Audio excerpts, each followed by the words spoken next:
Bueno, en esta clase vamos a repasar o aprender conceptos de lo que es equilibrio en las reacciones químicas. Primero vamos a definir lo que es equilibrio, las condiciones generales del equilibrio químico. ¿Qué pasa cuando tenemos un sistema gaseoso ideal? El equilibrio heterogéneo, la variación de la constante de equilibrio con la temperatura, la respuesta del equilibrio a un cambio de condiciones y posteriormente definiremos lo que es el principio de Le Chatelier. El equilibrio químico es un estado en el que la composición del sistema permanece fija. Desde la perspectiva de acción, desde la que se alcanza el equilibrio. Y desde la perspectiva cuantitativa podemos expresar el equilibrio químico por la ley de acción de masas, en la que si tenemos una reacción en la que A moles de A reaccionan con B moles de B, para dar C moles de C y D moles de D, y esto considerando obviamente una reacción reversible, hacemos una relación entre las concentraciones, cada una elevada a su coeficiente estequiométrico, y tenemos que la concentración de los productos, cada uno elevado a su correspondiente coeficiente estequiométrico, dividido la concentración de los reactivos, cada uno elevado a su correspondiente coeficiente estequiométrico, esa relación da una constante. Entonces, a temperatura y presión constante, el sentido del cambio espontáneo es el sentido hacia donde disminuye la energía libre de Gibbs. Entonces, en un proceso espontáneo, el delta G es menor que 0. ¿Está bien?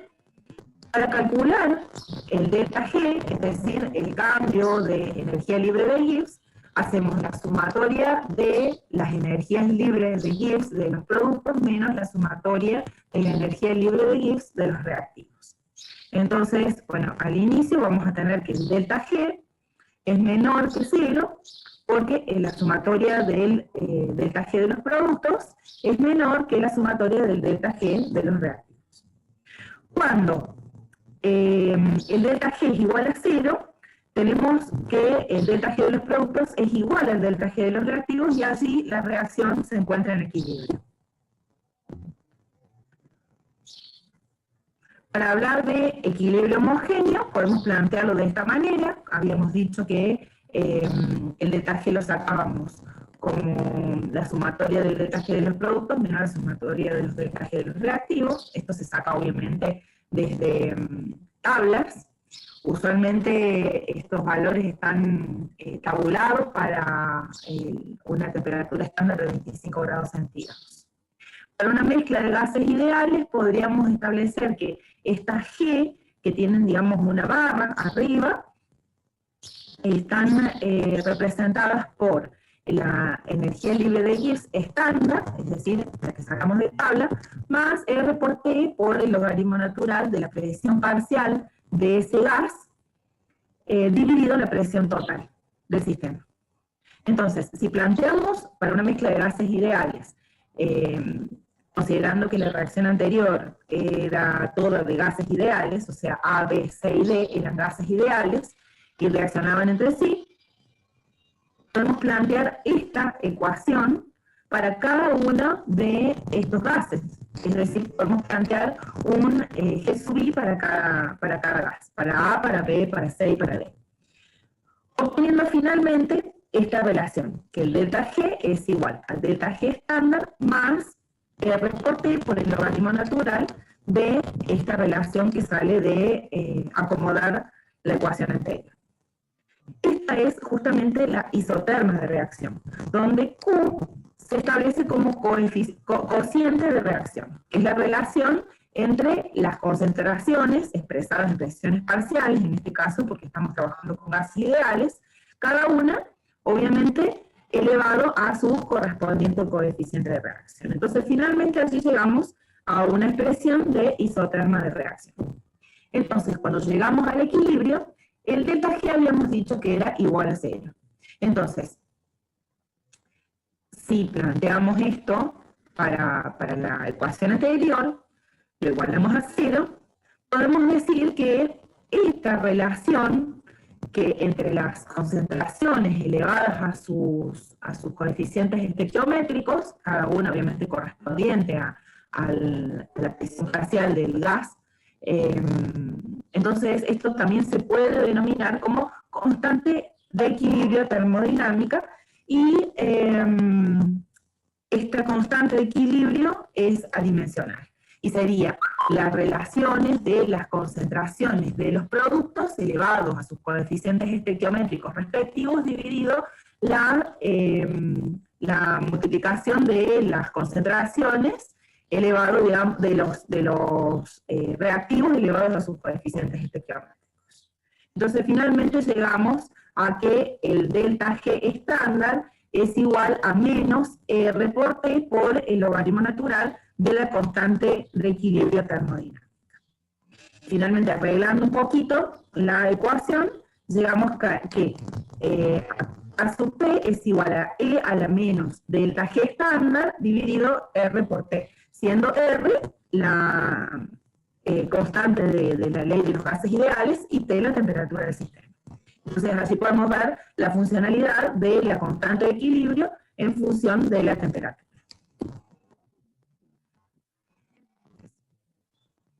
¿Cuáles son las consecuencias analizando esta ecuación? Que si el delta G estándar es muy pequeño, es muy grande, es mucho mayor que 0, la constante de equilibrio es mucho menor que 1, entonces hay una poca tendencia de los reactivos a pasar a los productos. Si el delta G es pequeño, entonces la constante de equilibrio es mucho mayor que 1, es decir, que existe mucha tendencia a que se produzca esa reacción, a que los reactivos puedan pasar a los productos. Si el K sub P es mayor que 0, y depende, digamos, del delta G, claro, o sea, el K sub P, el K sub P es mayor que 0 y depende, digamos, del delta G de reacción, también depende del delta G que coloquemos acá para saber el valor de la constante de equilibrio. El delta G solamente depende de la temperatura y la constante de equilibrio también.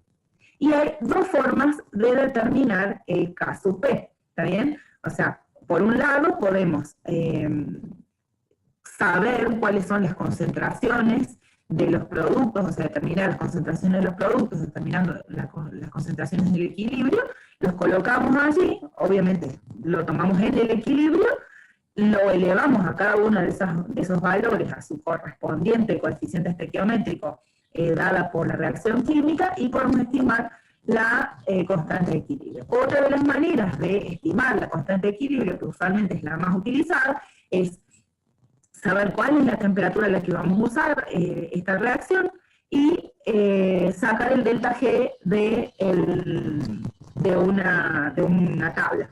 Una tabla que puede ser el Perry, puede ser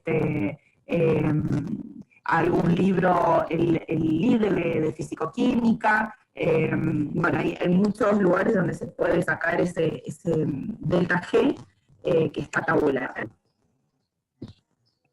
También podemos saber hacia dónde evoluciona la reacción. ¿Hacia dónde evoluciona la reacción? A ver, este delta G que dijimos está compuesto por dos términos. Un delta G, que es el estándar, que, bueno, sabiendo la constante de equilibrio podemos sacar ese delta G, lo sacamos tabulado, más RT por el logaritmo natural de Q. Dijimos que Q era la relación de las concentraciones, ¿sí?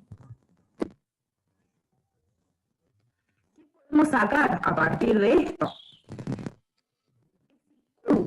Es decir, la relación entre las concentraciones es menor que la constante de equilibrio, el delta G es menor que 0. Por lo tanto, el pasaje de los reactivos a los productos es espontáneo. Si la relación de las concentraciones es mayor que la constante de equilibrio, el delta G es mayor que 0. Entonces, la reacción pasa a los productos, pero no es espontánea. Es decir, que nosotros tenemos que ver cuál es la forma que tenemos que hacer para que esa reacción ocurra. Es decir, esta no es espontánea, tiene que haber algún factor externo para que se produzca. Y si la constante de la relación de los productos es igual a la constante de equilibrio, Entonces, allí tenemos que el delta G es igual a 0 y que la reacción esta se encuentra en equilibrio. Ya vamos a hacer algunos ejercicios para poder ver un poco más a nivel práctico cómo se calcula esto y cómo sabemos cuando la reacción es espontánea, cuando no es espontánea. Vamos a plantear algún ejemplo de una reacción en equilibrio y vamos a ver que cuando encontramos las concentraciones y las colocamos acá en el Q, nos va a dar igual a la constante de equilibrio y así vamos a poder decir que la reacción se encuentra en equilibrio. Hay otras formas de expresar la constante de equilibrio. Serían esas, esto considerando que si la presión total es igual a 1, es decir, que serían solamente las relaciones de las presiones parciales de cada uno de los gases ideales. Por ejemplo, si P sub 0 es igual a 1, entonces este término se eliminaría. Esto va a ser dimensional, y allí vamos a tener algún problemita con las ecuaciones. Imagínense que si todos están en presiones parciales y esto está expresado en las atmósferas, bueno, ahí ya tendríamos un problema, porque bueno, ahí sí vamos a tener que añadir acá, digamos, algún tipo de forma para que no sea dimensional, pero bueno, eso lo tenemos que tener en cuenta cuando hagamos las cuentas. Y también, bueno, obviamente se puede dar no solamente la constante de equilibrio en función de las presiones parciales cuando estamos hablando de un gas ideal, sino que también puede estar dado en función de concentraciones o en función de actividades. ¿Sí? Entonces eso sería otra manera de expresar la constante de equilibrio. ¿Qué pasa cuando tenemos equilibrios heterogéneos? Es decir, cuando aquellos sistemas en los que las sustancias están en fases distintas. Por ejemplo, el carbonato de calcio, que da un óxido de calcio más dióxido de carbono, vamos a tener un sólido que reacciona para ver un sólido, se descompone en un sólido y libera un gas. La situación de equilibrio no se ve afectada por la cantidad de sólido o líquido siempre y cuando estas sustancias estén presentes. Entonces, la constante de equilibrio es independiente de las cantidades de sólidos y líquidos en equilibrio. Es decir, que en este caso, nosotros vamos a suponer que las actividades o las concentraciones del carbonato de calcio y del óxido de calcio es igual a 1. Entonces, cuando planteamos la constante de equilibrio, solamente vamos a considerar la presión parcial del dióxido de carbono.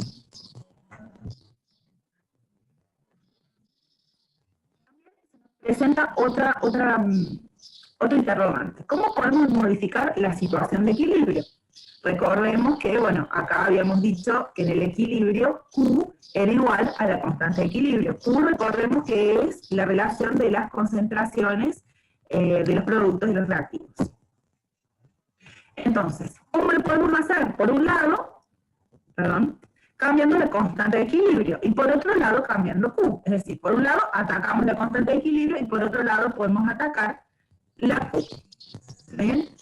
¿Cómo hacemos para cambiar la constante de equilibrio? Habíamos dicho que la constante de equilibrio era función de la temperatura. ¿Está bien? Entonces, si delta G es función de la temperatura, podemos hacer, digamos, algunos arreglos ahí matemáticos, y se van a plantear el delta G en función del delta H y el delta S, es decir, el entalpía y la entropía. También solamente colocamos ahí la entropía y la entalpía y expresamos la constante de equilibrio en función del delta H. Y así llegamos a encontrar lo que es la ecuación de Van 't Hoff, que expresa la entalpía en función de la temperatura y, bueno, obviamente de la constante de equilibrio. Así hay algunas variables interesantes. Finalmente, esta es la ecuación de Van 't Hoff, donde dice que la derivada del logaritmo natural de la constante de equilibrio con respecto a la temperatura es igual al delta H dividido la constante de la ley de los gases ideales por la temperatura al cuadrado. ¿Quién fue Van 't Hoff? Bueno, Van 't Hoff, Jacobus Enricus Van 't Hoff, fue el premio Nobel de Química en 1901. en reconocimiento a los extraordinarios servicios que ha prestado en el descubrimiento de las leyes de la dinámica química, la presión osmótica y disoluciones. Bueno, finalmente vamos a encontrar algunas, si integramos la ecuación de Van 't Hoff, vamos a encontrar la relación entre la constante de equilibrio a una temperatura y a otra, que bueno, finalmente va a ser muy sencillo porque esta ecuación es muy útil cuando tenemos que cambiar o saber la constante de equilibrio desde una temperatura a otra. Si nosotros sabemos la constante de equilibrio de una temperatura, que usualmente siempre uno sabe, porque si nosotros tenemos tabulado el delta G para 25 grados centígrados, podemos calcular podemos calcular la constante de equilibrio a 25 grados centígrados. Y si nosotros queremos saber la constante de equilibrio a otra temperatura, entonces sería muy sencillo utilizar esta ecuación de Van 't Hoff para calcular la constante de equilibrio a esa otra temperatura sabiendo la de una. ¿Está bien?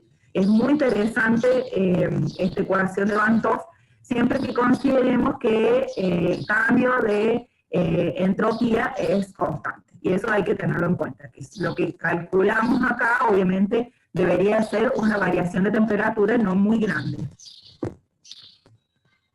Bueno, y esa es la ecuación integrada de Van 't Hoff.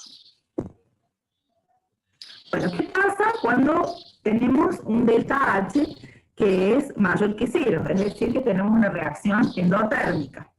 Si tomamos, es decir, que T2 sea mayor que T1. Entonces, si T2 es mayor que T1, entonces delta H sobre R es mayor que 0, por lo tanto, esta expresión de las relaciones de las temperaturas es mayor que 0 también. Con lo cual significa que el logaritmo natural de las relaciones de la constante de equilibrio a T2 y la constante de equilibrio a T1 es mayor que 0. Por lo tanto, así podríamos decir que la constante de equilibrio a una temperatura 2 es mayor a la temperatura 1, es mayor que la constante de equilibrio a T1. ¿Está bien? Si tomamos que la temperatura 2 es mayor que la T1, vamos a tener una constante de equilibrio mayor a la T2 que a T1. ¿Está bien? Entonces, al aumentar la temperatura, se favorece la formación de productos y la reacción se desplaza a la derecha. Es decir, que si aumentamos la temperatura, favorecemos la formación de productos. Al contrario, que si tomamos un delta H exotérmico, ¿está bien? En donde me parece que me he equivocado de una temperatura. A ver.